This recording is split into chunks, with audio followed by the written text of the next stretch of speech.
महिमा के योग्य है, आदर के योग्य है और अद्भुत काम करने वाला परमेश्वर है। संसार में और मनुष्यों में एक बहुत बड़ी कमी है। शायद आप उस कमी तक कभी ना पहुंच पाए। आप वचन को सुनते रहिए। आपको ये वचन सुनने में बहुत नीरस लगेगा, हार्ड लगेगा और लगेगा ये हम टाइम वेस्ट कर रहे हैं। लेकिन आपको मालूम है, यही वचन आपको अनंत जीवन तक पहुंचने में आपकी मदद करेगा। This is the guidelines from God. परमेश्वर ने अपने आप को, देखिए परमेश्वर नए नियम में यीशु मसीह ने एक बात बोली थी, उसे लॉक कर लीजिए अपने माइंड में।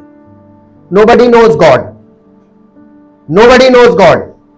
हालांकि इस संसार में सब लोग ये दावा करते हैं कि मैं परमेश्वर को जानता हूं। I pray to God, we pray to God, but question, big question mark, to whom they think God। आप किसको ईश्वर कह रहे हैं? आपके मन में, आपकी कल्पना में आप किसको ईश्वर मानते हैं? Big question mark. Because God is only one, the creator of the world, the sustainer of the world and the deliverer of the world.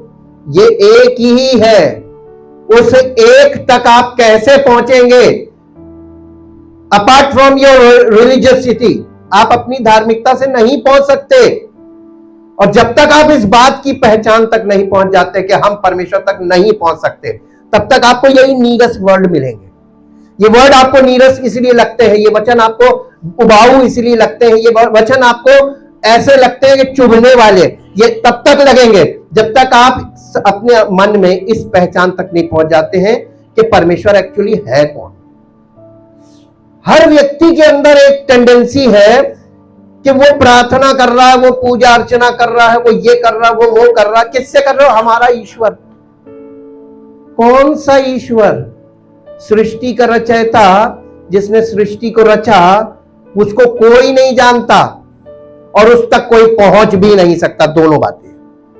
तो ना तो आप उसे जानते हैं, ना आप उस तक पहुंच सकते हैं। तो आप किसको ईश्वर मान के आराधना और प्रार्थना कर रहे हैं? To whom you pray. आपका प्रार्थना पे बहुत विश्वास है।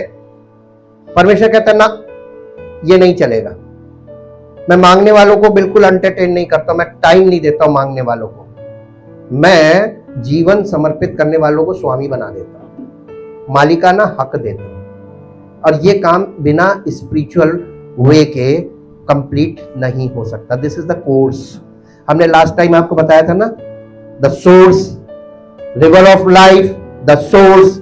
हमने आपको पूरे हफ्ते दिखाया source is the temple. Temple means where God resides, जहां परमेश्वर निवास करता है। That is called the temple. आज टेम्पल की भी परिभाषाएं बदल गई। आप इमारत को टेम्पल बोलते हैं, परमेश्वर आज इस देह को टेम्पल बोलता है। आप किसको टेम्पल मानते हैं? फिर आ गया एक कंफ्यूजन। अब आप ट्रू टेम्पल ढूंढ के दिखा दो।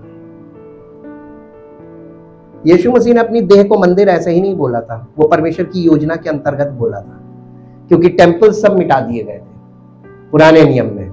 जब कोई टेम्पल नहीं था, then Jesus came on earth as a temple of God या tabernacle of God। फिर वही पुराना टैबरनेकल आ गया। ओल्ड टेस्टामेंट में वो इजराइलियों द्वारा बनाया गया तंबू था, लेकिन नए नियम में परमेश्वर द्वारा भेजा गया तंबू। अब आप बताइए किसको टेम्पल मानते हैं? सारी मानव जाति फंसती जा रही है, सारी मानव जाति फंसती जा रही है, अपनी धार्मिकता में फंस रही है, अपने विचारों में फंस रही। एक्चुअली धार्मिकता कुछ नहीं, आपके विचार है, आपकी भावनाएं हैं। इंसान से बड़ा कोई भावुक प्राणी नहीं इस पृथ्वी पर। पल में तोला, पल में माशा। किसी पर दया करे तो लुटने को तैयार, और नफरत करे तो मिटाने को तैयार। यह है इंसान। इसीलिए कहा गया है तुम एक भाव का बुलबुला हो। भाव क्या है? भावनाएं। ये भाव की तरह एकदम से उबलता है और फिर खत्म हो जाता है। तुम समुद्र की लहरों के समान है, ये उछली विश्वास ऐसे गया, फिर नीचे वापस जीरो पे। हालेलुया। किस पर विश्वास करते हैं? अभी टैबरनेकल से भी आपको क्लियर नहीं होगा, हम फिर बता दे रहे हैं। ये तो वो सत्य है जो आपके सामने खोले जा रहे हैं पार्ट पार्ट। एक लाइन में अगर कोई चीज होती तो अब तक आपको बता चुके होते, लेकिन आपको सत्य जानने से क्या फायदा जब आपको सत्य को मानना नहीं है। इसलिए परमेश्वर ने इस गहन विषय को पार्ट्स में रखा है कि पार्ट्स में लो, चेक करो, यस और नो, अग्री करो या डिसअग्री करो, जिससे तुम्हारा अपने आप डिवीजन होता जाएगा मानव जाति में। और इसीलिए प्रभु यीशु मसीह ने कहा था, I will build my church. Church means the body of Christ, Jesus is the tabernacle. बहुत ध्यान से सुनिएगा, अभी टैबरनेकल कंप्लीट नहीं हुआ, मैंने अधूरे में आपको, इसीलिए बीच में एक बहुत मुख्य विषय आता है कि मूसा को जो परमेश्वर ने 10 हुक्म की तख्तियां दी थी पत्थर पर उंगली से लिख के, वो मूसा ने रखी कहां थी? हाँ, कहां रखी थी? बहुत कम लोगों को मालूम है कि वो वाचा के संदूक में। और परमेश्वर का आत्मा कहां उपस्थित होता था? और वहां तक तो कोई पहुंच ही नहीं पाता था, कोई नहीं पहुंच पाया पुराने नियम में। वाचा के संदूक तक कोई पहुंच पाया हो तो बता दीजिए। The failure of the total Israelites, यानी यहूदियों का पूरा फेलियर कहां पे था? परमेश्वर तक कोई नहीं पहुंच पाया। उस स्थान पे जहां परमेश्वर का निवास था, परमेश्वर का आत्मा था, वाचा के संदूक के पर, वाचा के संदूक तक कोई नहीं पहुंच पाया। क्यों? 10 हुक्म उसमें क्यों रखे गए थे? मैं प्रश्न रेज कर रहा हूं। नहीं, 10 हुक्म, हाँ, जो उन 10 आज्ञाओं को कंप्लीट कर देगा। नहीं, उसमें मालूम है 2 चीजें हैं। अभी आपको हिस्ट्री नहीं मालूम इसलिए आप लोगों को, और ना अभी हमने बताई भी नहीं, अब हम आपको बता रहे हैं। 10 हुक्म में जो परमेश्वर ने अपनी उंगली से लिखे थे वो 10 आज्ञाएं थी। उनको डेकालॉग भी बोलते हैं। डेकालॉग का मतलब होता है 10 वाक्य, 7 वाणियां, 10 वाणियां। यीशु मसीह ने क्रूस पर से 7 वाणी बोली थी। आज लोग 7 वाणी पे स्पेक्यूलेशंस करते हैं, लेकिन वो 10 वाणियां कहां गई जो पिता ने बोली थी? और यीशु मसीह ने उन 10 वाणियों को कंप्लीट करने के लिए वहां से 7 वाणियों में उसको कंप्लीट किया। Jesus fulfilled the law through 7, वहां पे 7 वाणियों में से 3 तो प्रार्थना थी। यीशु मसीह ने 3 प्रार्थनाएं की थी, 4 वाणियां बोली थी। इसको कुल मिला के बोलते हैं 10 वाणियां।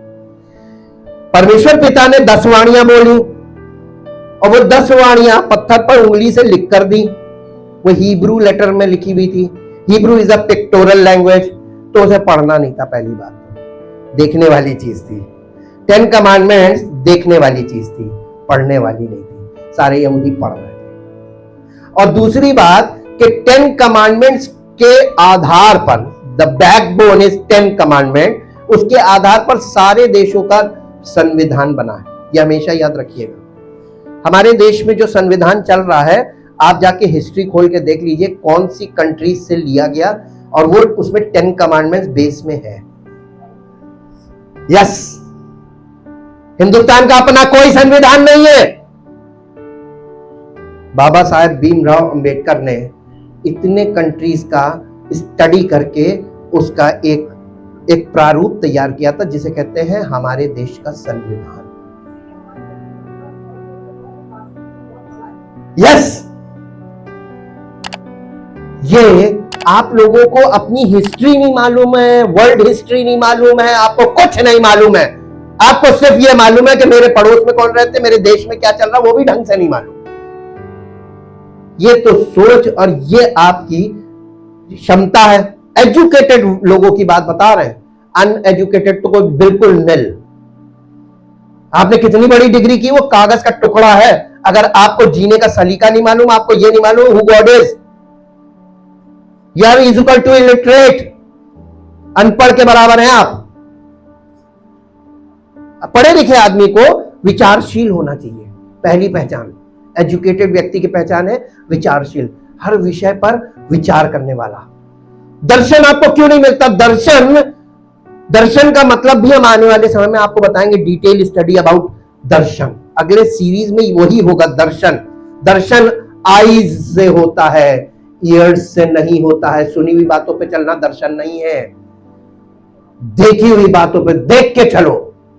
गाड़ी चलाते हो तो सुनना भी है, देखना भी है, सोचना भी है। आप गाड़ी चलाते समय पूरा फुली ऑक्यूपाइड होते हैं, और जब आप मल्टीपर्पज कर रहे होते गाड़ी चलाते में, एक्सीडेंट होगा। हालेलुया। जीवन में आप क्या कर रहे हैं? मल्टीपर्पज, यूनिडायरेक्शनली माइंड को यूज कर रहे हैं, इसीलिए आप कंफ्यूज्ड हैं, इसीलिए आप परेशान हैं, और इसीलिए आप परमेश्वर में उन्नति नहीं कर रहे हैं। आपको लगता होगा कि हर बार हार्ड मिलता है। परमेश्वर का वचन हार्ड है ही, हम क्या करें? यह हार्ड ही हमको तोड़ता है और हमें तोड़कर न्यूट्रलाइज करता, ताकि हम लोगों को उस समझ तक पहुंचाए जहां तक हमें परमेश्वर पहुंचा रहा है। यहां पर परमेश्वर आपसे कोई वैसी वाली बातें नहीं करेगा, झूठे वायदे कर ले और आपको पुचकारे और आप गुनाह करते रहे और आपसे कहे अरे very good keep it up ना। परमेश्वर आपकी हर गलती आपको दिखाएगा और एक्सपेक्ट करेगा कि आप रियलाइज करें कि this is wrong in the sight of God and this is wrong also for me. Realisation के बिना माफी नहीं होती है। कोई आपसे कहे से माफी मांग लो, आप मांग लेंगे, लेकिन वो माफी नहीं है, क्योंकि आपने उसका आदर रखने के लिए माफी मांग ली। उसमें आपने एक formality they the, please sorry. माफी का मतलब मालूम है? रियलाइज। आप इस बात को रियलाइज करें, नहीं this is wrong, this is wrong, मैंने जो किया है वो गलत। इसी को कहते हैं रिपेंटेंस। ट्रू रिपेंटेंस का मतलब रियलाइज एंड उसको हटा देना, उससे अलग हो जाना, दोबारा ना हो। गलती एक बार होती है, और जो बार बार होती है उसको कहते हैं विकेटनेस, दुष्टता, जानबूझ के करना। हालेलुया। आज हम आपको बहुत महत्वपूर्ण विषय पर लेके जा रहे हैं। जो 10 तख्तियां लिखी थी, जो 10 आज्ञाओं की तख्तियां थी, वो तो वाचा के संदूक के अंदर थी, लेकिन उसी को केंद्र में रखते हुए 613 आज्ञाएं दी गई थी इजराइलियों को। 613 आज्ञाएं, हाँ, उसके रेगुलेशंस हैं। और उनके विषय में मूसा ने एक पुस्तक लिखी थी, और वो पुस्तक वाचा के संदूक के बगल में रखी जाती थी। हालेलुया। आज तक हम लोग तो छोड़ दीजिए, इजरायली भी आज तक उसकी कंप्लीट नहीं कर पाए, उस पुस्तक की अंडरस्टैंडिंग में नहीं आए। हम लोग तो बहुत दूर की चीज है, लेकिन परमेश्वर का अनुग्रह किस पर है? अन्य जातियों पर। परमेश्वर किस पर इस समय ध्यान कर रहा? अन्य जातियों पर। हम लोग क्या हैं? जो यहूदी नहीं है वो अन्य जाति है, और अन्य जातियों के लिए परमेश्वर ने एक कलीसिया की स्थापना की, ताकि मसीह की देह में पुरानी वाचा कैसे यीशु मसीह के द्वारा पूरी हुई है, the bridge is Jesus Christ. तो हमें यहूदियों की रीति विधियों का पालन तो नहीं करना है, लेकिन परमेश्वर ने उनसे जो पुरानी वाचा में जो एक्सपेक्टेशन रखी थी, उससे हाई एक्सपेक्टेशन हम लोगों से रखना है। जानना चाहेंगे? मेरे साथ निकालिए मत्ती रचित सुसमाचार। परमेश्वर की एक्सपेक्टेशन यहूदियों से ज्यादा हम लोगों से है, और इसलिए हम लोगों को उनसे ज्यादा सतर्कता के साथ परमेश्वर की बातों को अंडरस्टैंड करना है और फॉलो करना है। मत्ती रचित सुसमाचार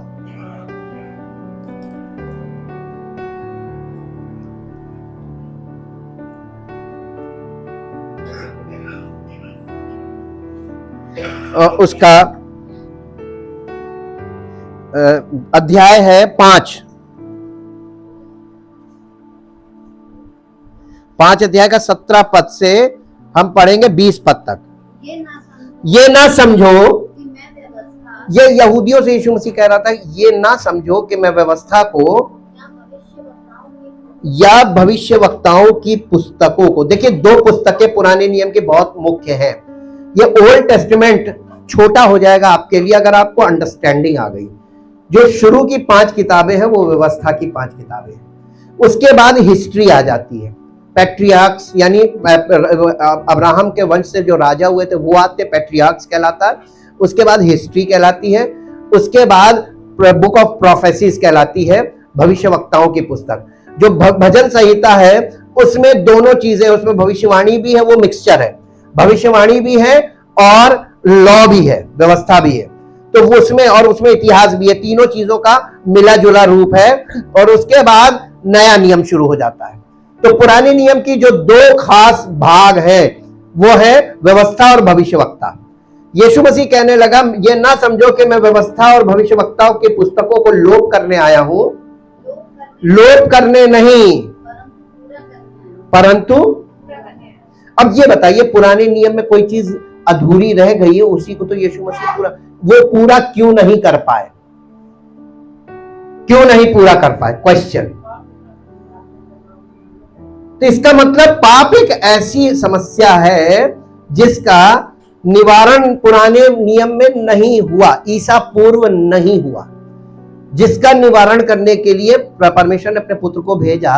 और हम आते हैं ईसा के बाद, मृत्यु के बाद, AD, Anno Domini, the year of the lord, प्रभु के वर्ष में आते हैं। और डेथ, बर्थ इसमें नहीं शामिल होता है। डेथ, बरियल एंड रेजरेक्शन के बाद का जो एरा है वो एडी कहलाता है।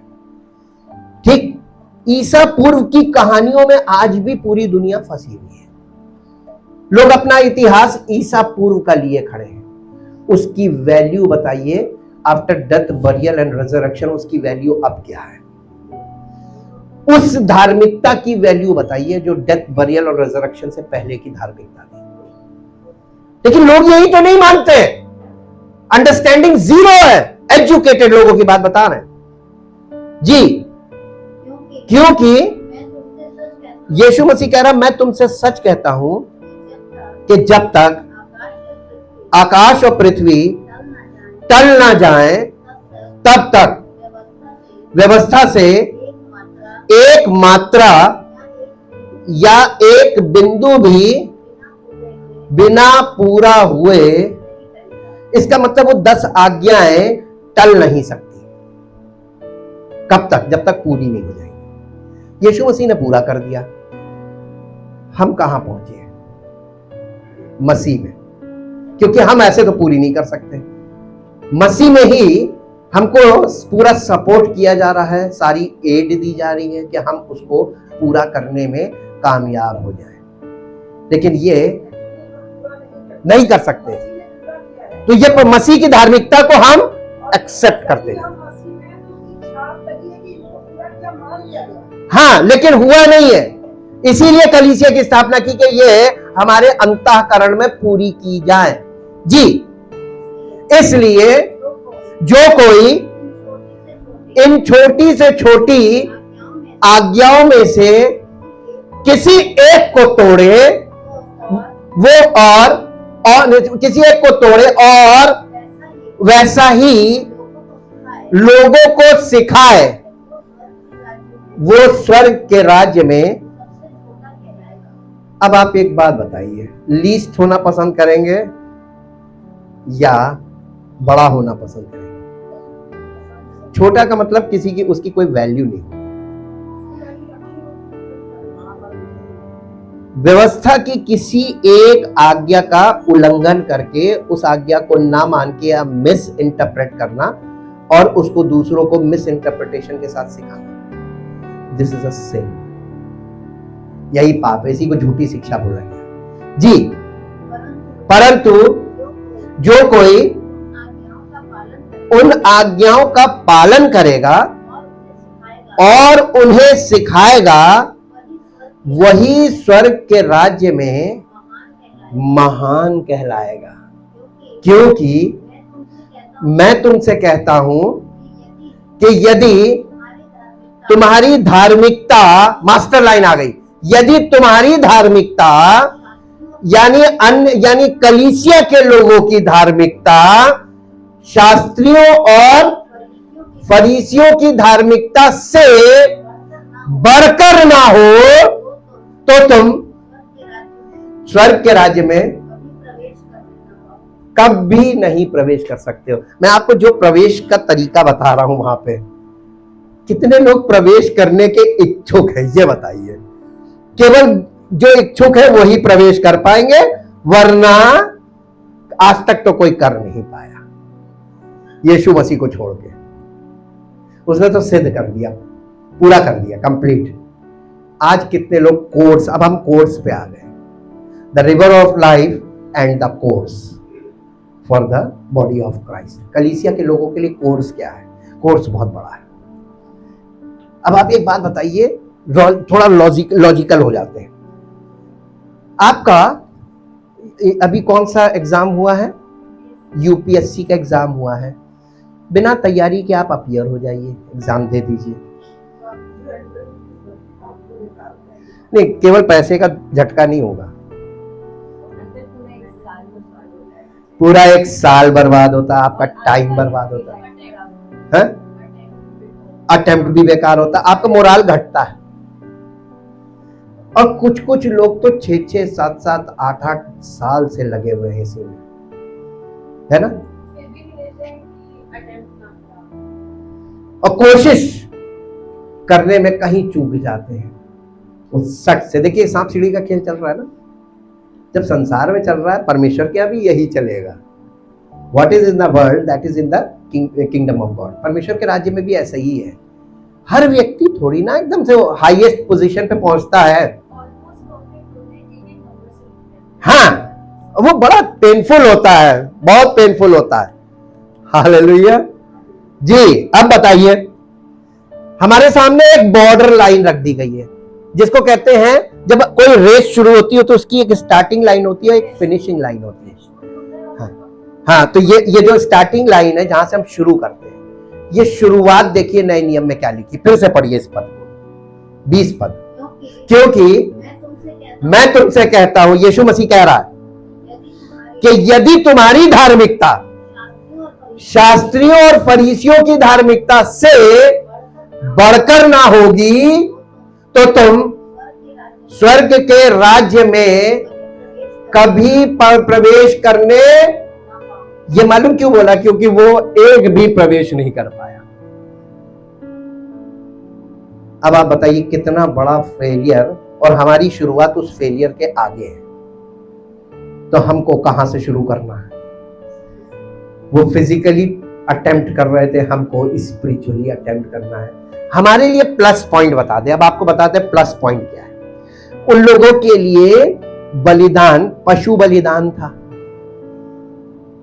टैक्टिकल। हमारे लिए प्रैक्टिकल, हमारे लिए सिद्ध बलिदान है। तब हम प्रवेश नहीं कर पा रहे, है ना प्रॉब्लम? क्यों?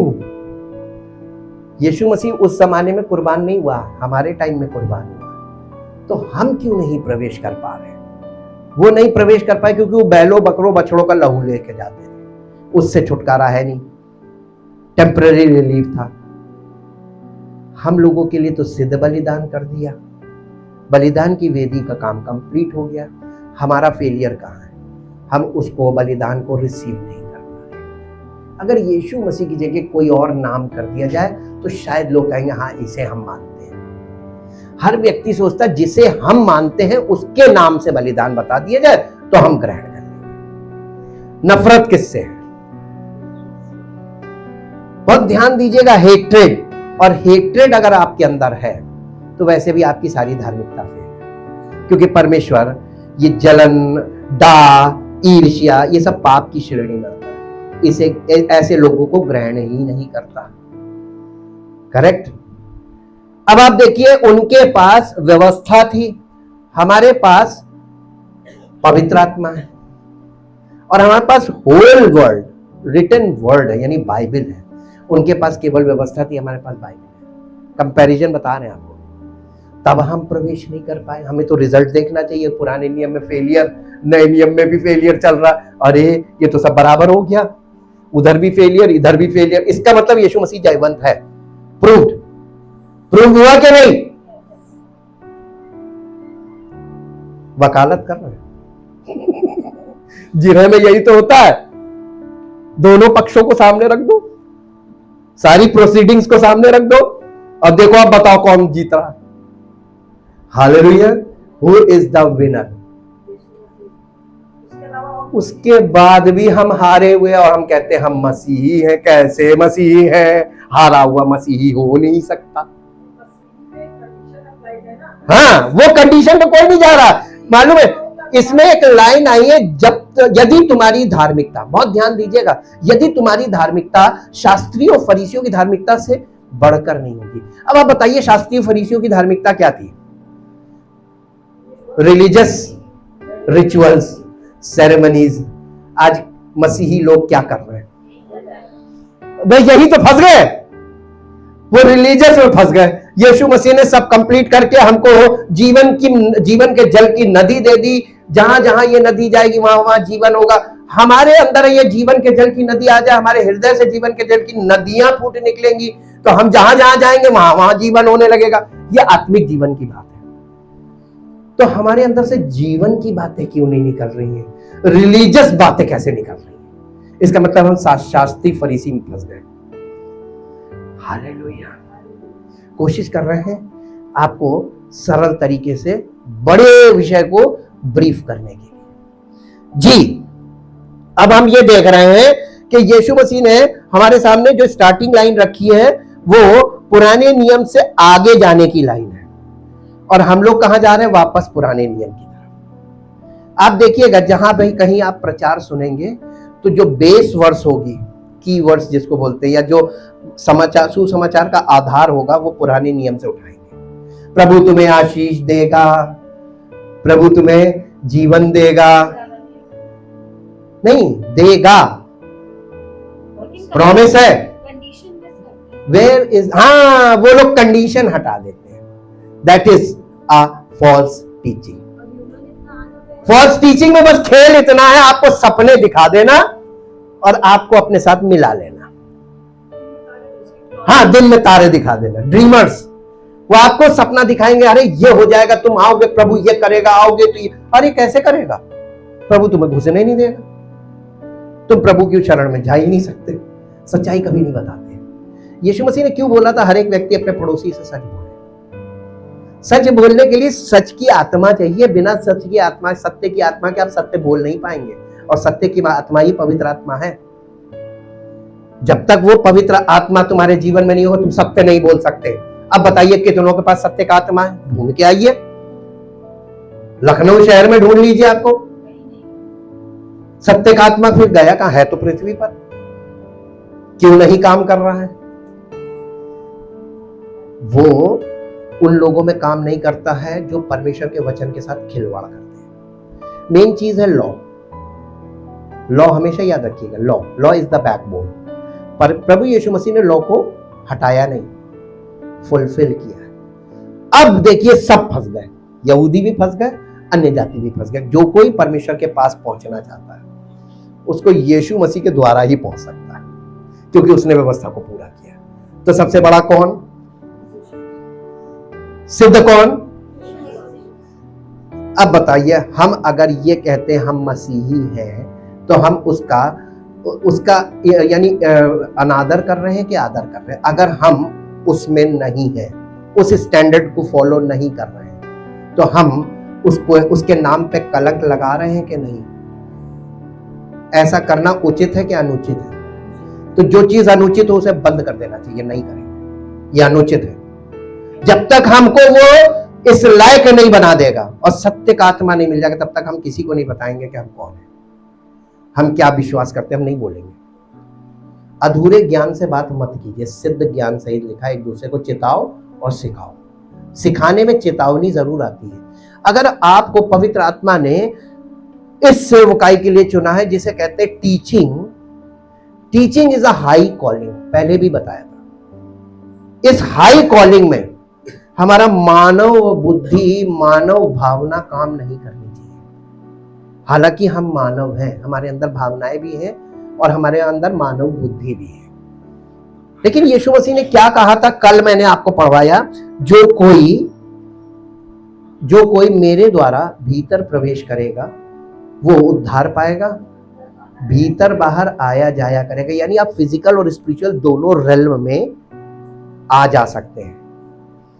जब हम परमेश्वर की सेवकाई के लिए खड़े होते हैं तो हम स्पिरिचुअल रेल्म में आ जाते हैं, और जब हम इसके बाद हम फिजिकल रेल्म में आ जाते हैं। हम आपके लिए एक भाई हैं, ठीक? कई बार हम जब स्पिरिचुअल रेल्म में खड़े होकर कुछ बोलते हैं, लोगों को बहुत तकलीफ होती मुझसे, और इसमें मैं कुछ नहीं कर सकता, क्योंकि मैं अपनी मर्जी लेकर नहीं खड़ा हुआ हूं। स्पिरिचुअल रेल्म में मेरी कोई मर्जी नहीं है।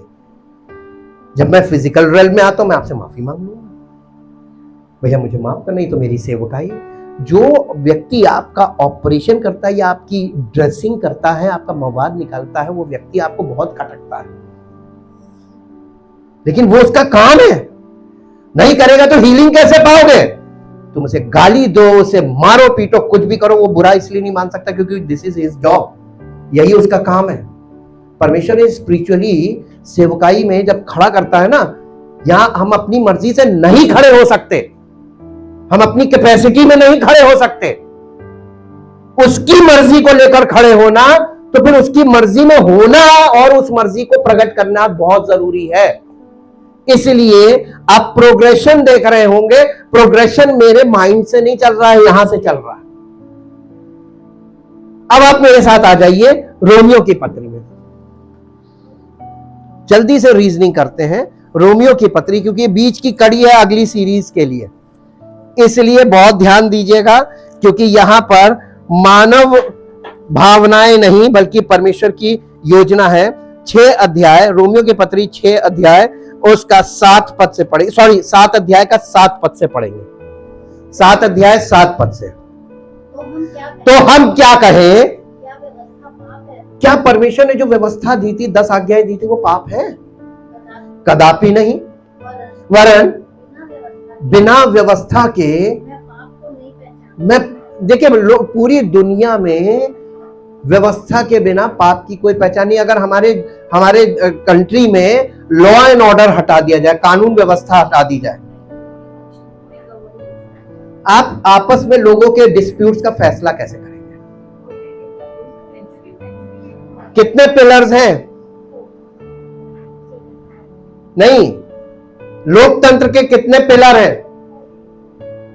4 पिलर्स। 4 पिलर कौन कौन से? चौथा मीडिया, सबको पता। बिना मीडिया के ये 3 पिलर काम नहीं करेंगे। परमेश्वर की सेवकाई में जब परमेश्वर स्पोक पर्सन को खड़ा करता है, that is the media part. हम मीडिया वाले पार्ट में काम कर रहे हैं। मीडिया जागरूकता पैदा करता है, मीडिया आपको राइट इंफॉर्मेशन देता है। तो आज आपकी इंफॉर्मेशन का स्रोत क्या है? आप किस आधार पे अज्यूम करते हैं कि आपका ईश्वर कौन? लेजिस्लेटिव, हाँ देख बेटा, ये चारों एक्चुअली ऑर्गन है। हाँ, तो ये 3 जो है, जुडिशरी जो है सेकंड नंबर पे आता है, थर्ड नंबर पे। Judiciary is the 3rd number, क्योंकि बीच में कार्यपालिका भी है ना, न्यायपालिका कार्यपालिका। अब न्यायपालिका और कार्यपालिका ये भी दोनों इंपॉर्टेंट, कार्य करने वाला विंग और न्यायपालिका। अगर वहां डिस्प्यूट होगा तो भी तो न्यायपालिका कॉमन, फाउंडेशनल। इसकी फाउंडेशन क्या? 10 कमांडमेंट्स। न्यायपालिका की, जुडिशरी की फाउंडेशन है 10 कमांडमेंट्स। बिना 10 कमांडमेंट के आधार पर जो हमारा लेजिस्लेटिव है वो कानून नहीं बना सकता। हालेलुया। आप कौन से कानून का पालन करते हैं? ना तो अपने देश के कानून का पालन करते हैं, ना परमेश्वर के कानून का पालन करते हैं। आपके अपने नियम, अपने कानून हैं।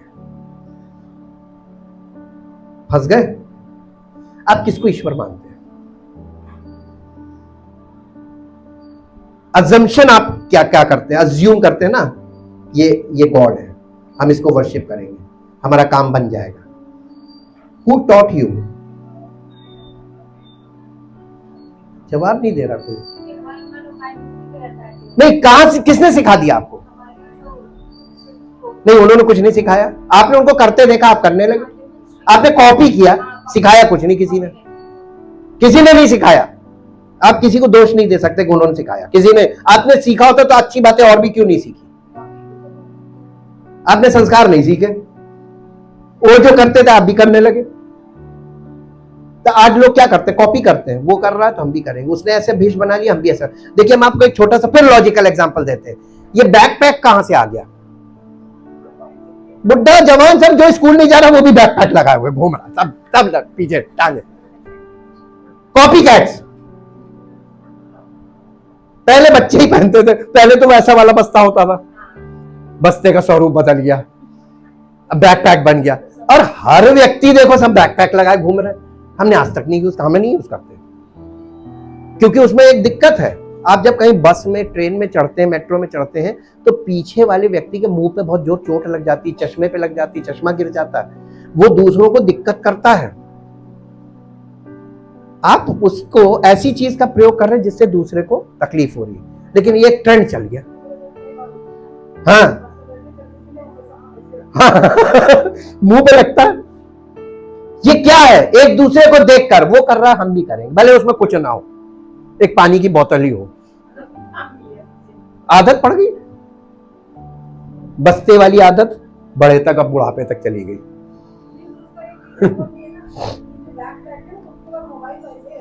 पहले एग्जीक्यूटिव लोग एग्जीक्यूटिव बैग लेके चलते थे, आज भी एग्जीक्यूटिव बैग्स होते हैं, वो एग्जीक्यूटिव बैग्स खत्म हो गए, अब वो बैकपैक आ गया। हालेलुया। चलिए, ये तो थोड़ी सी रीजनिंग कर रहा है, आपको अंडरस्टैंडिंग खुले कि लोग कैसे एक दूसरे को कॉपी करते हैं। रिलीजियस वे में भी सब एक दूसरे को कॉपी कर रहा है। कॉपी नहीं करना है, रियलाइज करना है, अंडरस्टैंड करना है और फॉलो करना है। तो ये 3 कदम आपके लिए बहुत भारी है जी। व्यवस्था यदि ना कहती कि लालच मत कर, इसका मतलब व्यवस्था से 10 आज्ञाओं से पहले गवर्निंग किस तरीके से होती थी? Without law governing in the time of नूह के जमाने में गवर्निंग कहां से होती थी? लॉ गवर्न करता है, लॉ रूल नहीं करता। रूल तो शासन करता है, लॉ गवर्न करता है। आपको यही वाला पॉइंट हम बहुत अच्छी तरीके से आसानी से नहीं समझा सकते। गवर्न का मतलब स्वचालित हाँ बताइए।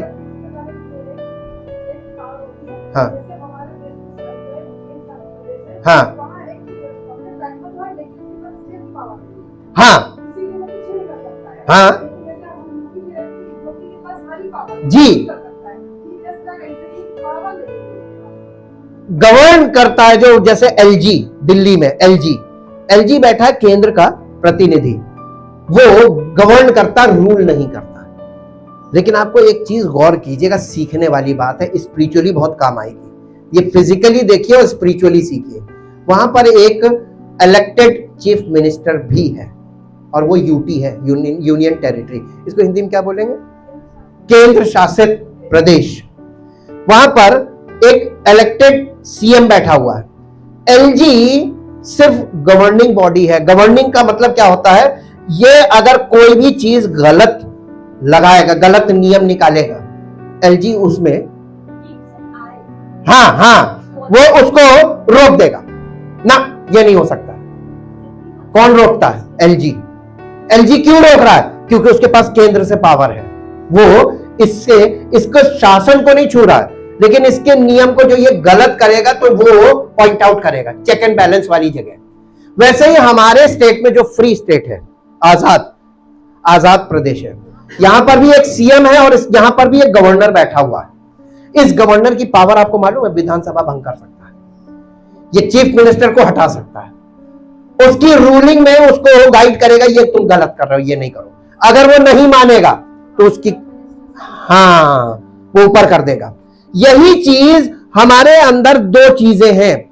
हमारे अंदर हमारा कॉन्शियस है, वो कॉन्शियस जो है वो गवर्निंग पार्ट है, और हमारी विल जो है वो रूलिंग पार्ट है।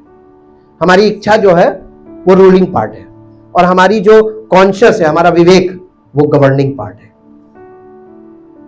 जब तक परमेश्वर ने 10 आज्ञाएं नहीं दी थी तो लॉ का कोई आधार नहीं था, तो लोग जो गलत था उसको नहीं समझते थे। क्या गलत है, क्या सही है, कितना गलत है, कितना सही है, क्यों गलत है, क्यों सही है, ये सारी चीजें उसमें नहीं आती थी। गलत को वो गलत मानते थे, सही को वो सही मानते थे अपने हिसाब से।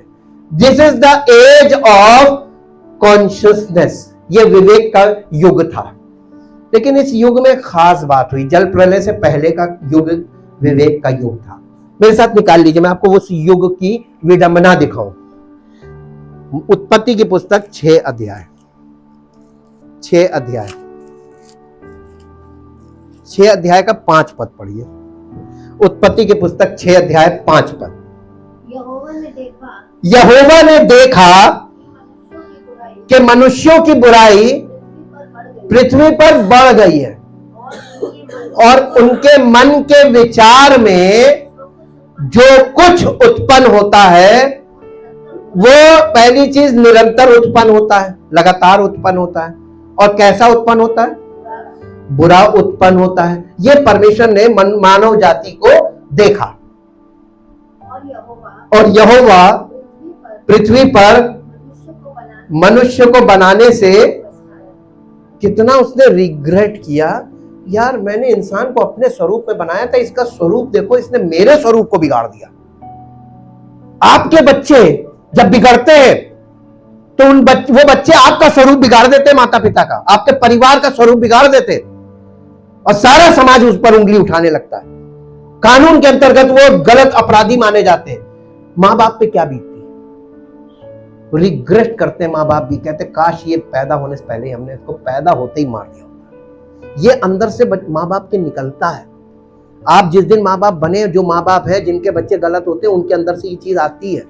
जब बच्चे आपके खिलाफ कुछ गलत करते हैं तो परमेश्वर जिसने मनुष्य को बनाया था वो कितना पछताया होगा। कंडीशन देखिए, this is the age of consciousness. इसको इंग्लिश में पढ़ दीजिए इस वर्स को। The Lord saw that the wickedness of men was great in the earth and that every imagination and intention of all human thinking was only evil continually। अब हम आपको एक ब्रिज करते हैं इसको नए नियम से।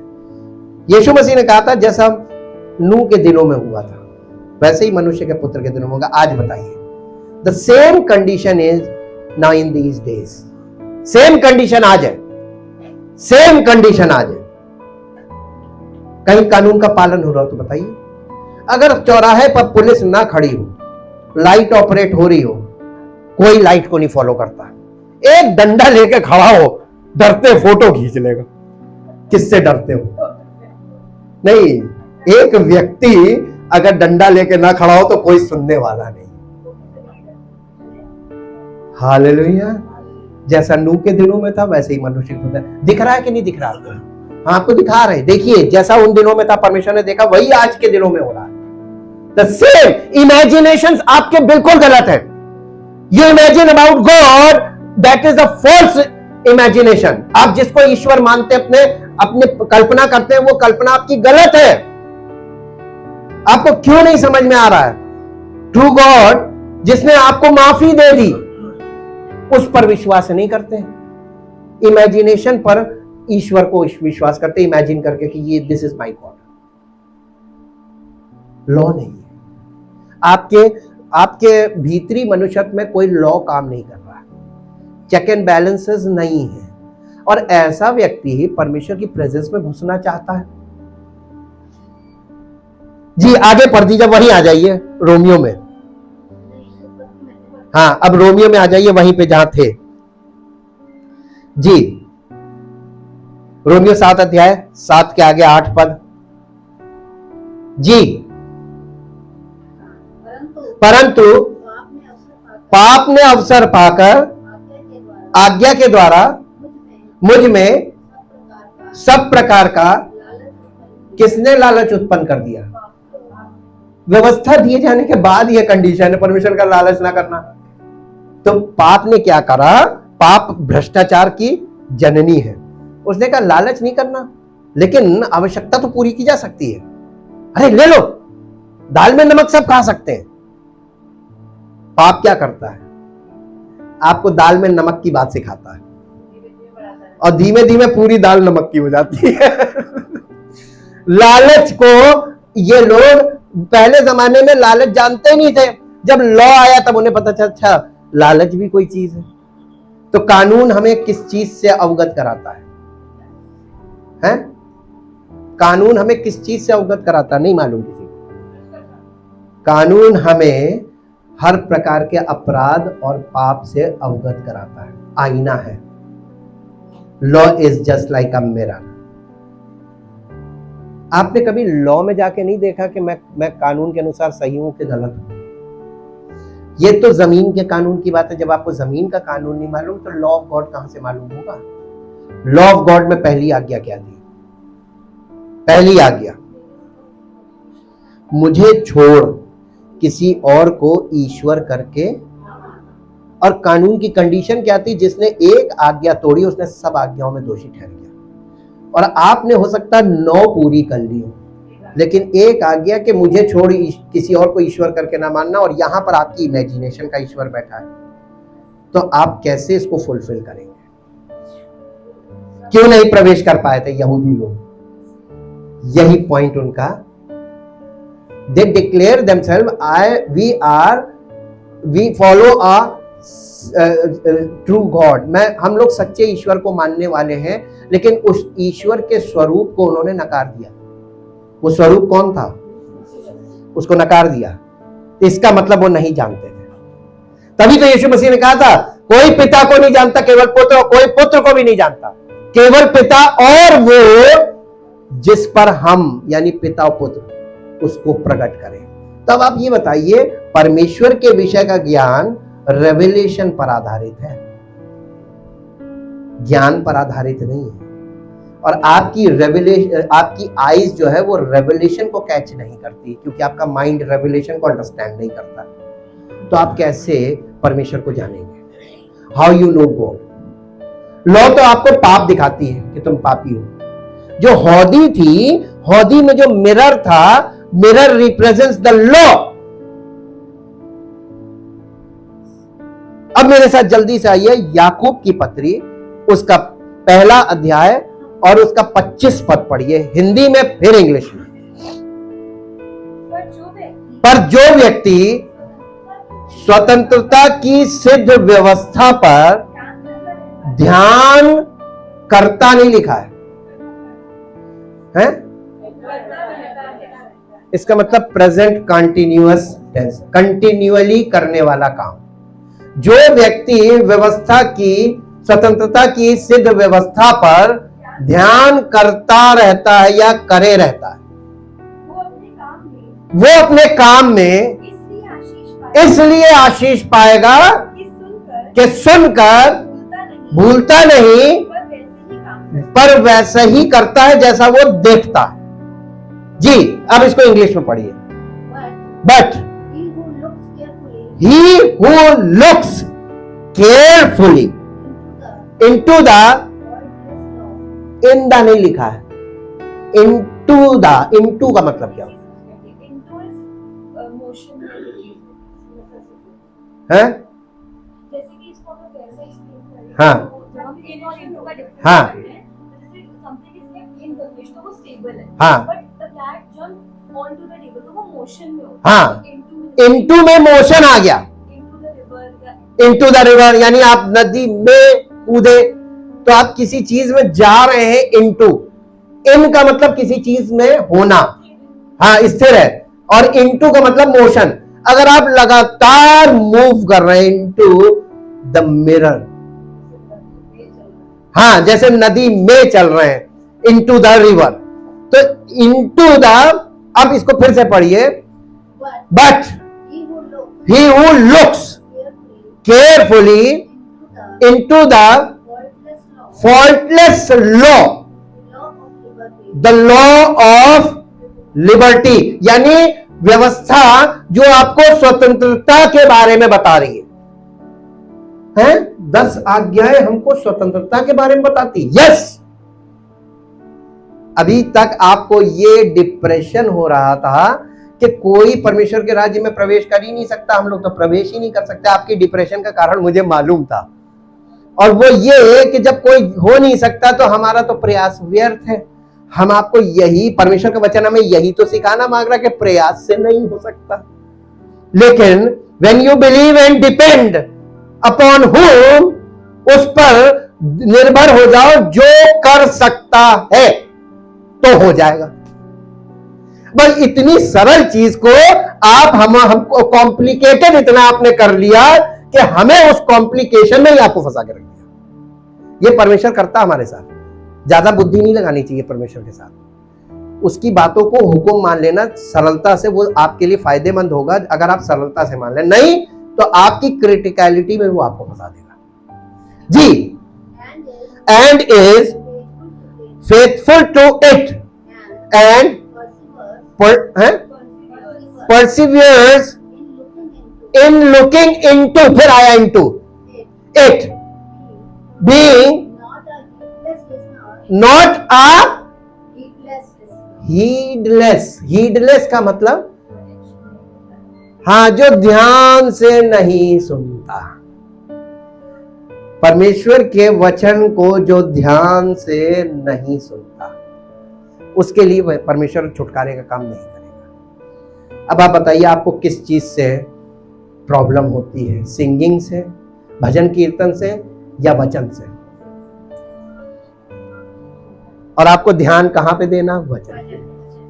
ठीक, और उसी से आपको नींद आ जाती है, ऊबने लगते हैं, भैया जल्दी खत्म कर दीजिए, भैया छोटा, लंबा लगता बहुतों को। अरे कुछ चीजों के अलग अलग, आप कोई पाठ पढ़ाने खड़े होइए, आपको मालूम है कि एक स्ट्रेच में कितना करना है। कोई पार्ट छोटा, कोई पार्ट बड़ा होता है। टेक्निकल ट्रेनिंग में भी ऐसा ही होता है। तो आपको कोई छोटा कोई बड़ा मिलेगा, आपका ध्यान किधर है?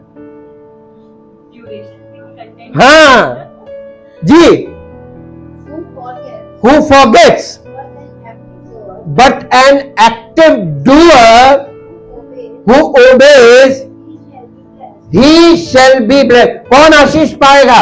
जो परमेश्वर के वचन को सुनेगा और आज्ञा मानेगा। सिंपल चीज है, सुनना और आज्ञा मानना है। और आप क्या करते हैं? हीडलेस लिसनर, बेमन से सुना और फिर रीजनिंग करने लगे, अच्छा तो कोई जा ही नहीं सकता, हम तो जा ही नहीं सकते, फिर हम वचन बेकार सुनते हैं, हम तो बेकार होगा, हमारा क्या होगा? हाँ हाँ,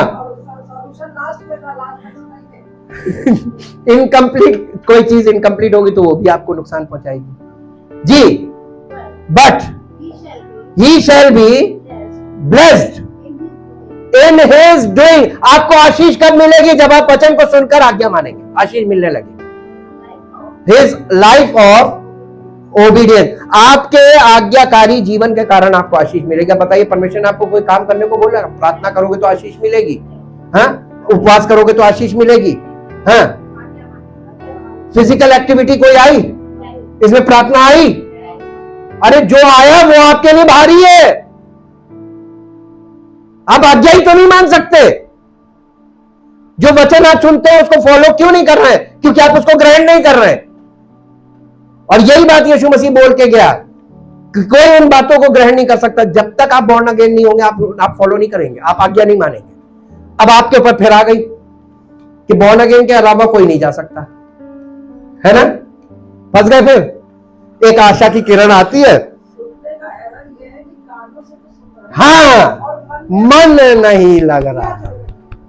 मन हमारा शारीरिक बातों में लगा हुआ, ये हो जाए, ये हो जाए, ये हो जाए। आप लालच में सुन रहे हैं अगर, तो आपका परमेश्वर आपके जीवन में कभी ब्लेसिंग नहीं आएगी। लेकिन आप परमेश्वर के वचन को सुनिए और आज्ञा मानिए, देखिए ब्लेसिंग आने लगेगी।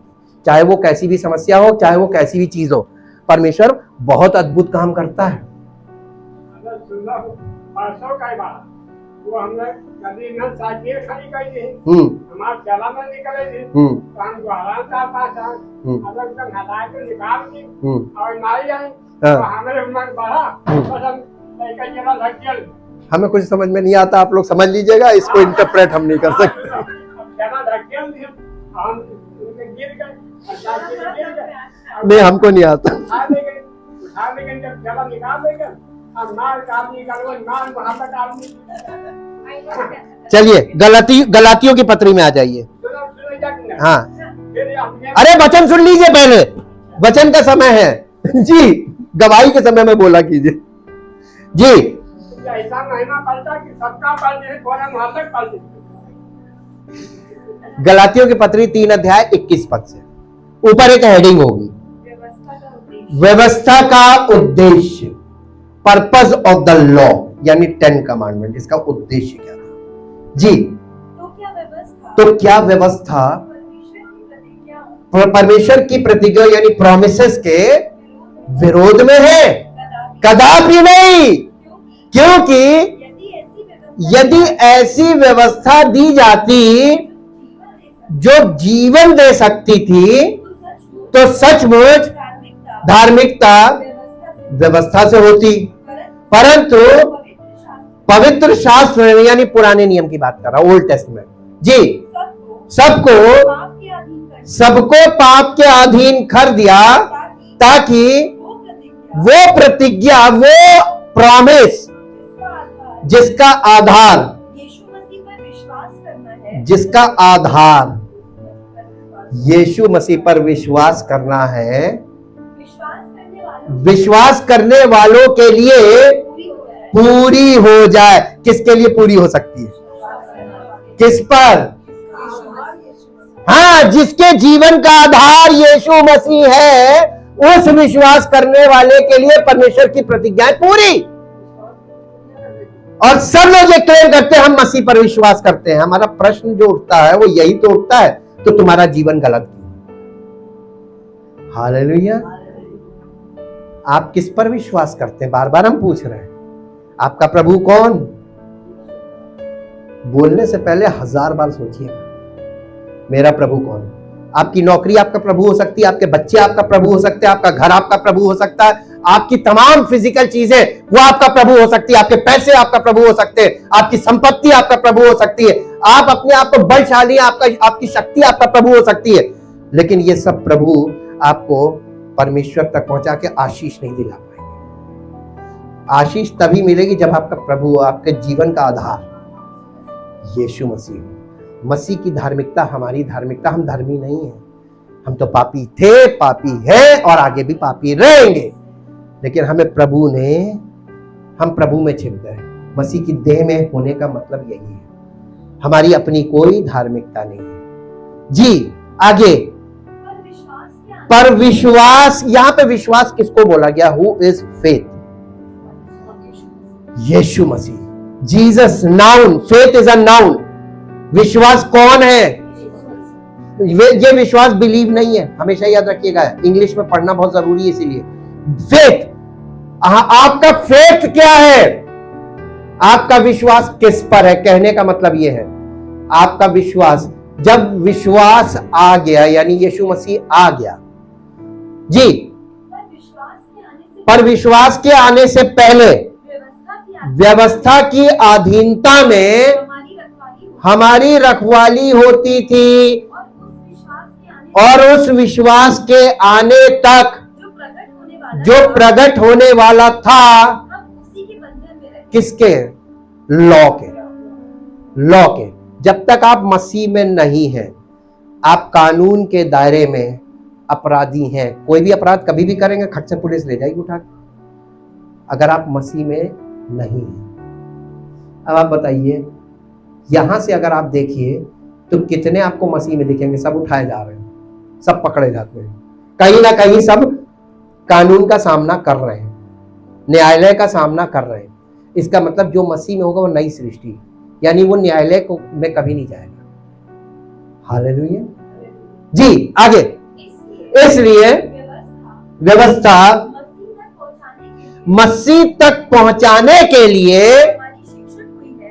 आपको मसीह तक कौन पहुंचाएगा? हैं? पक्का? अभी आप समझे कुछ नहीं है, आपने जो लिखा है वो पढ़ा गया, और जो पढ़ा गया वही आपने बोल दिया, आंसर दे दिया, किताब की बात बोल दी। व्यवस्था मसीह तक पहुंचाने के लिए, हाँ, अब इसको इंग्लिश में पढ़ दीजिए। व्यवस्था जो है, so that the law serve to us Jews, ये यहूदियों के लिए बोला जा रहा है, as our trainer, our guardian, our guide to Christ, to lead us until Christ came, that we might be justified, declared righteous, put in right relationship with God हाँ, right standing with God by and through faith. अब इसको हिंदी में पढ़ दीजिए, बहुत सरल आ गया, मेरा कंक्लूजन आ गया। इसलिए व्यवस्था मसीह तक पहुंचाने के लिए हमारी शिक्षक हुई कि हम विश्वास से। तो व्यवस्था का काम क्या था? 10 कमांडमेंट्स का नहीं, व्यवस्था का काम क्या था? आपको उद्देश्य नहीं मिला, हमको मिल गया।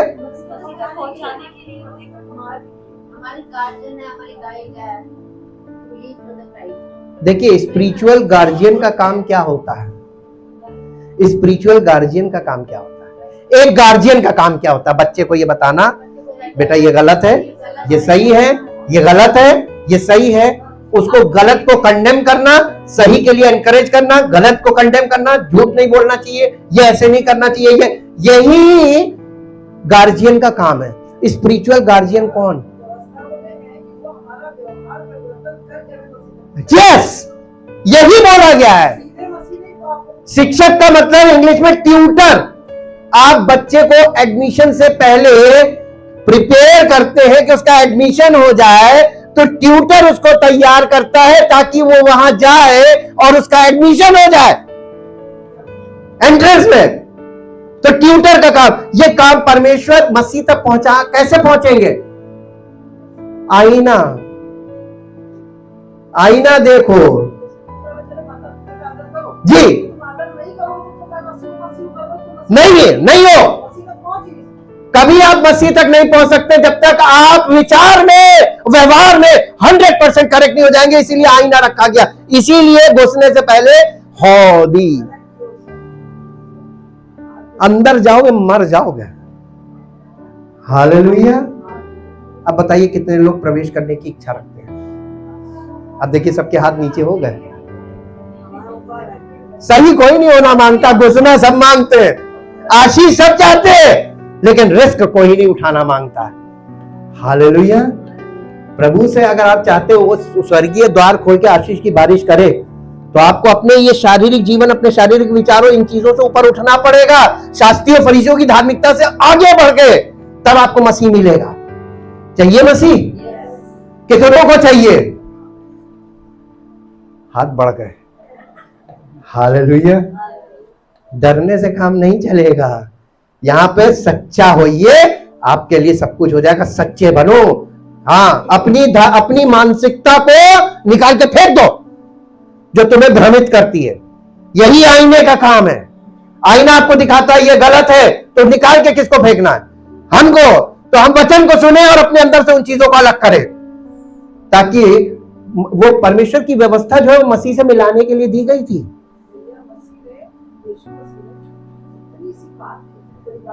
जी हाँ, मुझसे सीखो। उसने कहा ये नहीं सीखने को बाकी मैं परमेश्वर का पुत्र हूं, ये नहीं सीखने को कहा मैं बस सीखो मैं कितना दीन हूं। जी, और जिस दिन तुम दीन हो गए उस दिन सारी आज्ञा पूरी हो गई। और वो दीनता जो मसीह में थी कि स्वयं मालिक होकर, परमेश्वर का स्वरूप होकर, उसने गुलाम बन गया सबका, सबके पापों को अपने पर ले लिया। गुलाम का मतलब क्या है? ढोने वाला। सबके पापों को अपने बना दिया। सब धर्मी, मैं ही पापी बन जाता हूं। परमेश्वर खुद पापी बन गया तुम पापियों को धर्मी ठहराने के लिए। और फिर भी तुम लोग अभी तक ये रीजनिंग नहीं समझ पाए कि परमेश्वर क्या चाहता है। किसी को सॉरी बोलने से काम नहीं बनेगा। दिल से उसके प्रति द्वेष भावना और ये जलन कुरन ये सब निकाल के फेंक दो, तब तुम परमेश्वर की उपस्थिति में प्रवेश पाओगे। और वही नहीं होता। मानव स्वभाव जलन गुणन ईर्ष्या क्रोध विरोध दा ये सब चीजों से भरा हुआ है। ये भाव है आपके अंदर, आप भावनाओं का पुतला है। इन भावनाओं के पुतले में वो सारी भावनाओं को जीरो करना मांगता। जितना लंबा तुम चलोगे उतना लंबा तुम्हारे साथ चलेगा, तुम्हें थका देगा, क्योंकि वो अगम्य है। वो थकता नहीं, श्रमित नहीं होता। तुम थक के श्रमित हो जाओगे, तुम्हारा समय पूरा हो गया तो तुम चले भी जाओगे बिना परमेश्वर की आशीष पाए। यदि आज तुम उसका वचन सुनो, यदि तुम आज पवित्र आत्मा की आवाज सुनो, तो अपने हृदय को कठोर ना करना। ये वार्निंग क्यों दी जा रही थी?